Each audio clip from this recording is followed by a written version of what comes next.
መልስ የማይፈልግ ስጦታ ማለት ነው። ፍቅር ማለት መልስ የማይፈልግ ለደናደራችሁ እግዚአብሔር ይመስገን ባይመለስለት የማይቀየም ማለት መልስ የሌለው ስጦታ መስጠት ፍቅር ይባላል።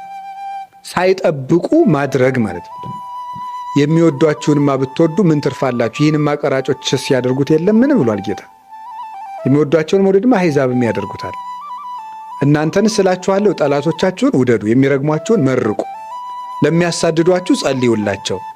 የሰማይ አባታችሁ ለክፎችም ለደጎችም ዝናብን ያዘንባል፣ ፀሐይን ያወጣልና ብሏል።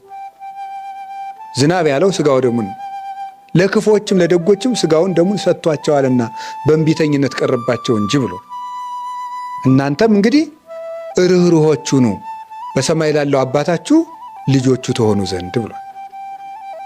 ስለዚህ ፍቅር ማለት እሱ ነው። ፍቅር ማለት ልዩነትን አቁሞ አንድነት ላይ ማተኮር ነው። እንደሱ ነው።